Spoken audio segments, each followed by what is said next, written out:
Welcome to the Pivot Experience podcast, where leadership transformation isn't just a concept, it's a journey we take together. This is where real leaders share real stories about the moments that changed everything.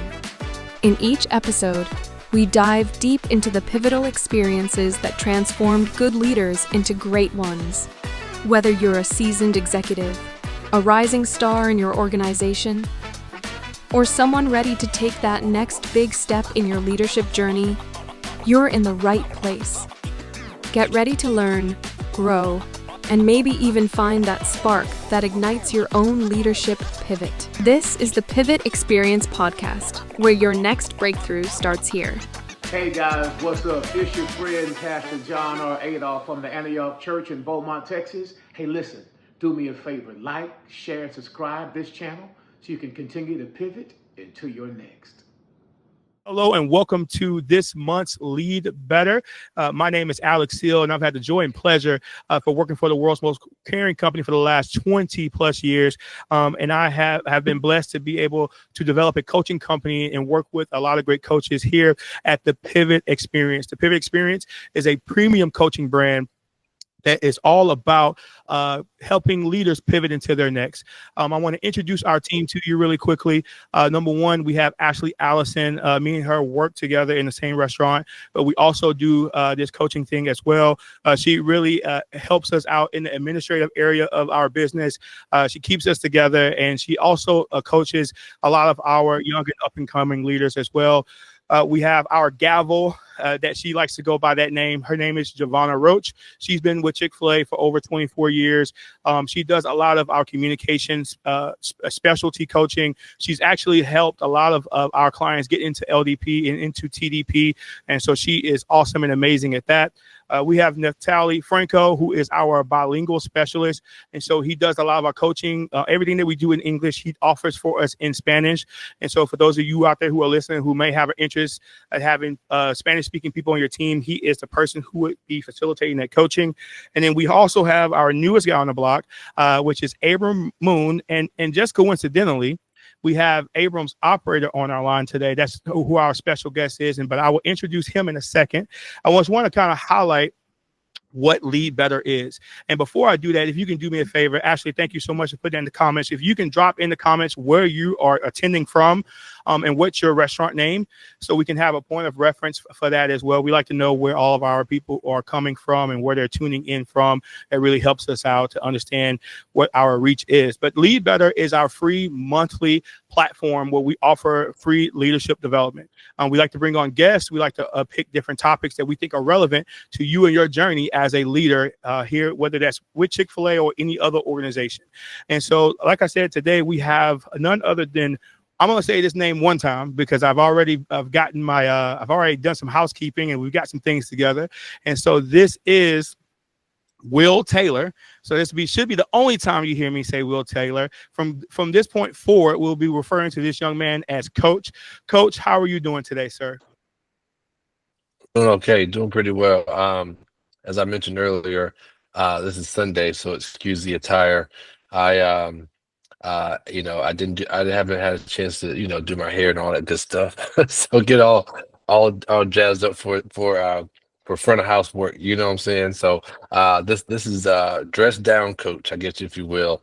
And so first of all, thanks for having me, Abram. Thanks for introducing me to the group, and I appreciate the opportunity to share a little bit about my story and hopefully inspire someone to do better, or as you say, lead better. Yes, sir. And so we have a bit of a tradition that we're starting to build here during our times in Lead Better. And we have just to kind of get the ice broken and kind of get us warmed up. And it's a thing we call tug of war. Okay. I'm going to give you a set of words that seemingly that you can't live without in your organization, but you've got to pick one. And I will tell you this, Coach, since your name is Coach, I think you ought to be ready for this. Usually I give these words out ahead of time. But I didn't give these words out ahead of time this time because I wanted to see just, off the cuff, what are you, how are you going to answer? How are you going to respond? So are you ready for your first set of words, sir? I'm ready. All right. First set of words is empathy or accountability. Empathy or accountability. First thing comes to my mind is empathy. I think. Wait, so do I explain why? Yes, Or sir. what? Okay, so I think empathy,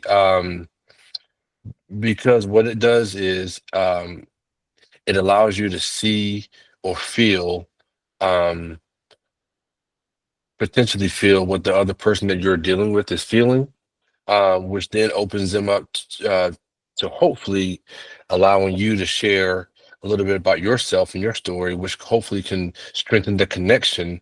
Because you can't, it's hard to have accountability if there's no connection. It's almost like me going, okay, so I'm an Eagles fan, right? It's almost like me going to um, the Steelers camp and trying to hold their quarterback accountable. It's like there's literally no connection.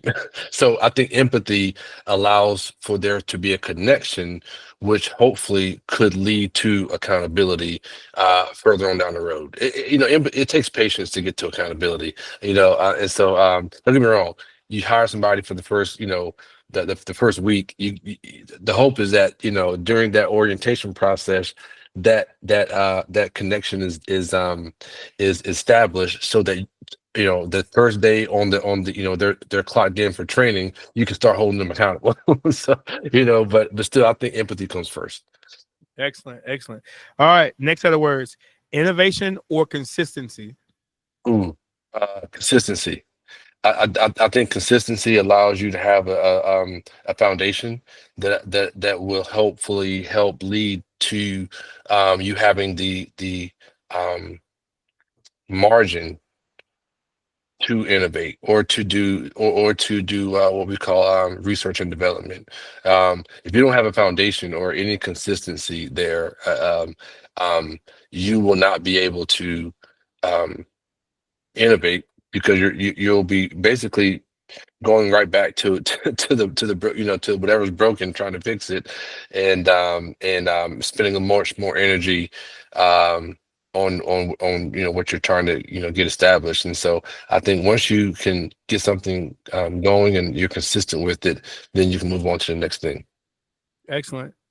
Clear expectations or freedom. Clear expectations, because it leads to freedom. That's it. That's it. Mic drop. Okay. Yeah, All yeah, right. yeah. All right. And last, but here's the last set: results or relationship. Oh, come on, man. You know good and well. That's an and. That's not an or, that's an and. It's results and relationships, because I think when you know, in order for me to in order for me to have been chosen uh to be the operator of this particular restaurant, I had to have some results, right? I had the relationships already, but I did not have the results, prior to 2019, right, or 2020, really. And so I think you have to have results and relationships, because um, you know results can open up the door um, to another tier of relationships, if you will, which then opens up the door for you to hopefully gain knowledge, for you to get better results, and to open up another door to another kind of relationship, which then helps you get more results to get to another. You know what I'm saying? It's kind of a cycle, if in my opinion. So I would dare say this particular set of words is, it's not an or, it's an and. You need both. No, excellent, excellent. And so today's Lead Better, we're going to be centering our time around the idea of resilience. And to be honest with you, when I approached Abram about you being on here, that was the first thing he said. So, hey, would your operator be willing to do this? And what would he want to talk about? And within 5 minutes, less than 5 minutes, he immediately responded with this idea of resilience. And so I can't wait for you to kind of, dig into what these questions that we have around resilience, and hopefully the leaders that are on today can take some of these things back to their restaurant, take some of these things back to their lives, and then be more resilient in their day to day. And so the first question I have for you is, can you share a time when you had to lead yourself through a tough season? I mean, we all have them. We all go through them, and do you feel comfortable sharing a moment when the season was rough, and how did you navigate that? Oh yeah. A, I feel comfortable. B, I mean, I have so many. So I mean, you know, I think resiliency is one of the many attributes that any leader you know eventually develops. I think it's I mean, you think about Truett, right? Um, his first restaurant, his both of his losing both of his brothers, and still pursuing the restaurant, still going and opening the door. You think about just even outside of Chick-fil-A, um, Steve Jobs, you know, nobody's going to have a computer in their hand. Like that doesn't make any sense. No, I really think there is a chance for this to happen. No, so I mean, the amount of doors that were shut, right, for Apple in this inception. Oh my gosh, if you read Shoe Dog, the book about Nike, um, and the amount of doors that they had shut, and the amount of times they could have gone bankrupt. It's just it's it's a necessary. um it doesn't come on its own. You can't just like automatically. It's almost like muscles. You can't actually just one day ask God, give me nice abs and you know great arms and great legs and calf muscles and whatever the case is. You have to experience something in order to build that. And I think and that's part of the journey. For me, I mean, it starts in at daggone school. I mean, I had a hard time. I was not an AB. I mean, I was an AB student up until high school. And then high school got real. It was like, okay, this is not as easy as I thought it was going to be. So I was basically a C student all throughout college too. I could not get over the hump on certain subjects, and so my averages ended up being basically a C.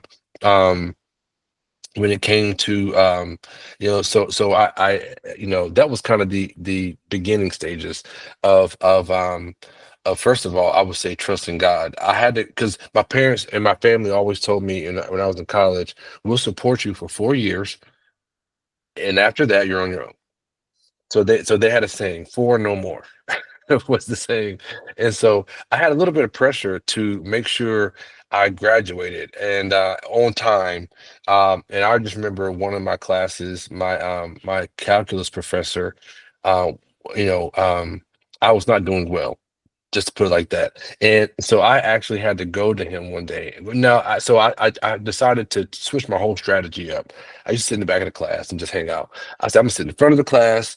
I'm gonna take a lot of notes. I'm gonna try my very best to get at least a B in this class. I ended up with a D. But the reality of it is when I went to his office and I said, look, I am really trying.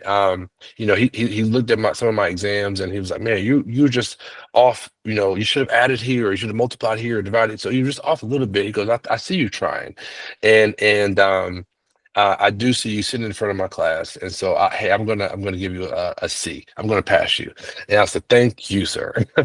um, Going into the Chick-fil-A world, I got told no 5 times to get out of my $1 million mall that I was in Charlottesville, Virginia.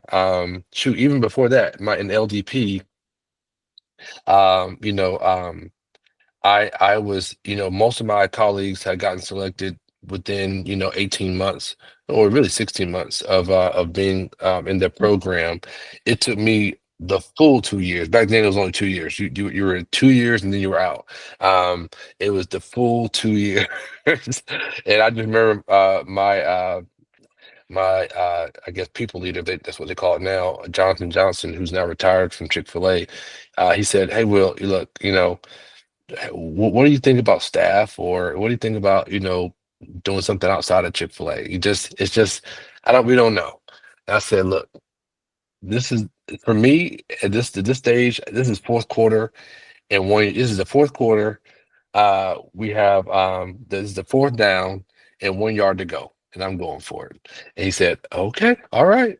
And so, and it was that statement specifically that um, allowed me to receive the endorsement from him to get to become a franchisee of my first location, which was Charlottesville, Virginia, Charlottesville Fashion Square Mall, which was $1 million mall at the time, and Cook Up Front Mall, and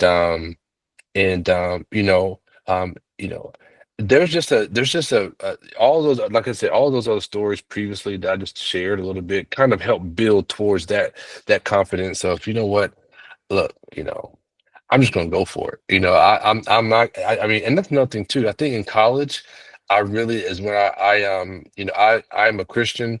I know I'm not sure what everybody else is, but I'm a Christian and I respect other people's faiths. Don't get me wrong.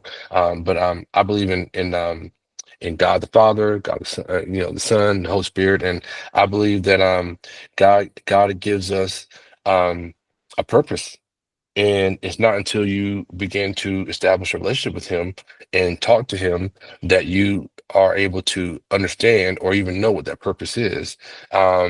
Once I received that understanding in college through a college, ministry that I was a part of, that was a game changer because then when I got to that point of, hey, Will, we don't think you are, you're supposed to be an operator. I was like, I know I'm supposed to be an operator. Like, I knew that was my purpose. And I just knew I just needed to push past it. It was faith, and resilience. It's faith. I guess I would say faith actually fueled my ability to be resilient, and push past some of those challenges that were being presented to me at the time. And so, I'm gonna stop there because I can keep talking, but I'm gonna stop there. But I think resiliency is built, it's developed, and I believe it takes faith to kind of um, help that resilience grow stronger. So I hope this doesn't. I hope I'm not saying nothing wrong, but certainly you've had the reps. Just listening to your story. Certainly you've had the reps, and I'll tell you, most people. I've heard of one other guy that was in close proximity to me that they were on their fourth go at trying to become an operator, and they said, "Hey, if this don't work, I'm going back to my day job." And it sounds like to me you've had more than four. And I want to ask, you answered the question already about what kept you in the game, but I'll ask just one thing. And the moments when it was at your, I don't want to say your lowest, because I don't know if you experienced any low during this. Doesn't sound like you experienced any low during this. You just kind of kept trucking. Oh, But I just ain't shared that part yet. Shoot. okay, in those moments, and I guess and I'm not necessarily looking for specifics in the story. Maybe just some tactical things that someone can apply when you have these moments where you feel like you're trying your best, you're giving your best, and you keep getting told no. What are some tangible things that you can tell somebody to continue to keep moving forward? I think I heard maybe you had some mentorship in there. You might have had some other different things that you sought out and did. What are some of those things where when you're facing those no's, what are some things that you can hold on to or you can implement into your leadership that'll help you kind of stay focused and keep going? Now, I think one of them was so two things come to mind, and is being quiet and listening. Being quiet and listening. Now, um, being quiet is referencing there's a scripture that says, "Be still and know." That he is God and that he has a plan, and so that is the sentiment of that statement is just be still and just know. And there I remember, and then the other part that comes to mind is just listening to not only God but also, um, for me in my age and stage of life, my wife. So she has this interesting way of like the way God speaks to her and kind of the way God leads her is different for me. Um, However, in throughout our I think we've been together for 19 years, but I've been married to her for 15, and over the last during our marriage part, 15 years, there's been many times where, you know, I didn't get quiet and I didn't listen, and I could have avoided some really, um, you know, stupid mistakes, whether I, said something to, whether it be, um, said the wrong thing or did the wrong thing. It was just, I should, I look back at him like I should have been quiet. I should listen to listen to God and then my wife. um, all of which I did in 2020, which led me down a interesting journey or a path, that was, I mean, some people might say, well, that's totally a coincidence. I don't believe it is. David, if I'm quoting a lot of biblical, things, because that's as I mentioned, that's what carried me, right? That's what kind of inspired me, to keep going, throughout some of these really, really tough times. I mean, mind you, um, I was 20, I was 29. Yeah, I was 29 when I took over the Fashion Square Mall, and we were also pregnant with our, my wife was pregnant with our first child, Luke, and my first profit check was zero, meaning, we didn't make enough profit for me to cut a check. So we're having a baby, and I got a restaurant, so I'm excited. However, I could not pay myself, so I was like, okay, how's this going to work? And so, I mean, I want to say, when I was an operator in the mall, my highest year income before taxes were taken out was 75,000. That was 2016, right before another restaurant opened up in the town, which then, really impacted me, the following year, or the following years, I guess you would say. To which, my income dropped to 50 before taxes, with, you know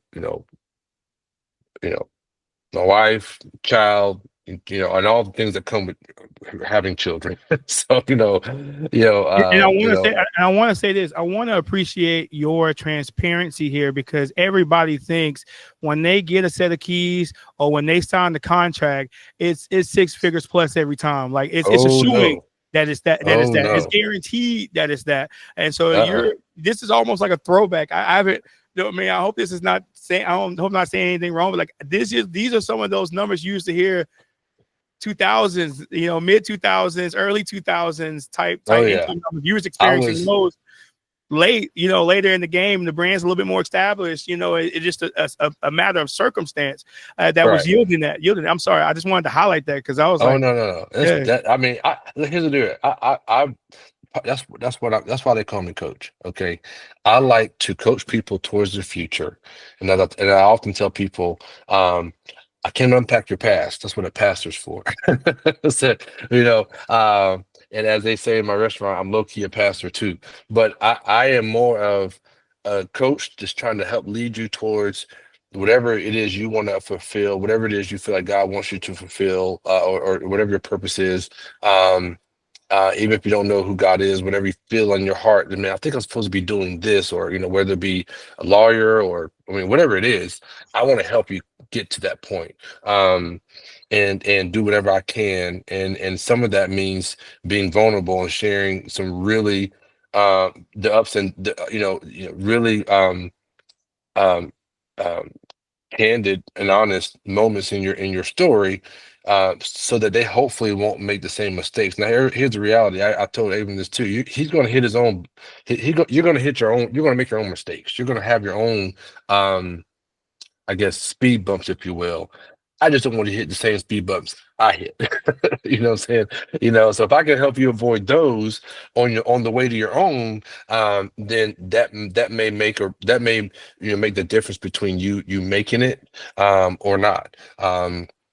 And so I don't mind sharing, because I think, it's important to do that, and any good leader would do that, and because people did it for me, and so, yeah, it's not all, hey, you got your keys and now you got this restaurant and you're going to be, rolling in the dough. No, no, no. It's more like now you have to, figure out a way to earn the opportunity to get to that next level, and get to where it is that you want to go to. And so, which means you have to humble yourself and do the very best, do the very best with what you have, um, and then go talk to people who are where you want to be and reverse engineer that, to make sense for your journey and your path, because everybody's path is still going to be different. However, some of the principles will definitely be able to, um, you know um, apply to your journey as well. And so yeah, that first year, my first check was zero. Hey guys, what's up? It's your friend, Pastor John R. Adolph from the Antioch Church in Beaumont, Texas. And I just want to slip this in right quick so you'll never forget. It's all about progress over perfection here at TPE. Tap into the Pivot Experience, where we help young, hungry entrepreneurs move on to the next step.